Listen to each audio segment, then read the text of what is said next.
One day, when I was about 8 years old, my sister and I discovered a hidden drawer full of women's clothes in my dad's closet.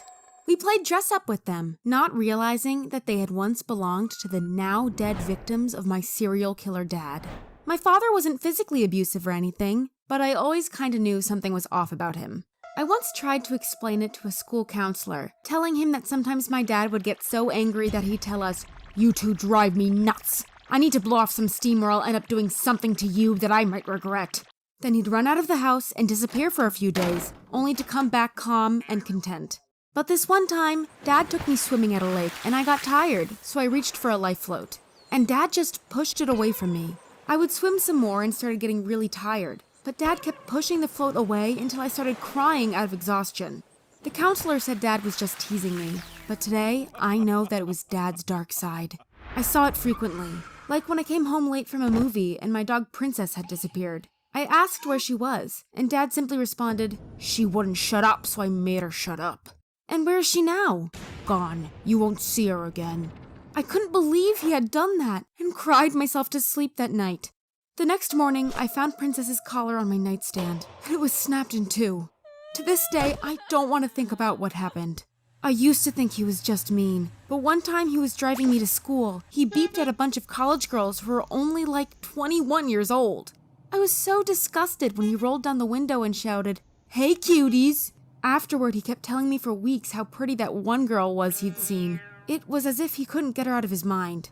One part of me hated him, especially because he constantly made us move states. When I'd ask him why, he'd get angry and scream that kids weren't allowed to question their parents' decisions. One time he got drunk, though, and told me that we had to move away in secret because there were people searching for us. But don't get me wrong, I loved my dad over everything. He often asked me how my day in school was, and when I told him that one of my classmates had called me fat, he followed that boy on his way home from school, pulled him into a forest, and threatened him quite explicitly. I know that because the boy told his parents about it, who then called the police. But all that's harmless compared to my dad's little hobby. We lived near a lake when I was around 13, and there was a bridge in the neighborhood which I hated. Dad started speeding every time we came close to it, as if he wanted to get over it as fast as he could. As if there was something hiding under the bridge that he wanted to get away from. Well, one night my dad got really drunk again and asked me if I would leave him if I found out he was a serial killer. I responded, "I don't know, Dad. Maybe." "Well, I am one, and now you know." "No, you were just drunk. Go to bed." What happened next was horrible. He told me in way too much detail how he had done it again and again, and I just listened in shock. Looking back, I can see that he was trying to recruit me as his helper. I think he wanted some strange father-daughter serial killer relationship, but I didn't get it. Instead, I went into full denial and screamed, "Shut up, Dad! Your stupid made-up stories aren't funny!" And then I ran out of the room. That was a mistake, though.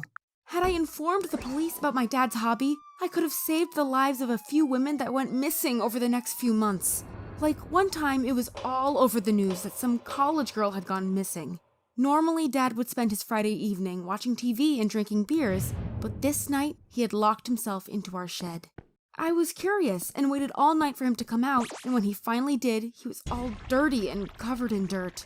Had he dug a hole in there and hid a body? I guess I didn't want to know the truth and told myself it was all a coincidence. But looking back, I realized that I was just scared. I was 14 and didn't know what would happen if my dad was put into prison. Would I be sent to an orphanage? And how would the other kids treat me if they found out about my dad's crimes? I was petrified, and Dad kept trying to recruit me. For my 16th birthday, he gifted me a driver's license. I thought it was an act of kindness, but then he made me drive to a small lodge in a forest. He loaded something into the trunk and came back to the front of the car and said, "If a police officer stops you, never forget to smile and tell him that you just got your license. Then they'll never search your trunk." Anyway, just a couple months later, I came home from school and there were police officers in every room of the house. Oh, deep down, I instantly knew what was going on. But hearing out loud that my father was accused of murder still shook me to the bones. I felt like I was the guilty one. It was like I had taken those innocent lives. And even though I didn't go to prison, my life still went downhill. Especially school wasn't the same. No one would speak to me because of what my dad had done. I think the parents of students forbid them to talk to me in case I was like my father, which was ridiculous, of course. By the way, I have visited my dad a few times in prison. It's weird, but he just asked me how my life was, and then we had a normal conversation. When I asked him why he did what he had done, he said, "Why not?" and changed the topic again. To be honest, to me, he still feels just like my dad. I was also seeing a therapist for a while, but I don't think I got any serious mental health issues. My only fear is that if I ever have a son, that he might inherit some serial killer gene from my dad and will turn out just like him. But that's out of my control anyway. Let me know if you blame me for some of the murders my dad committed or not.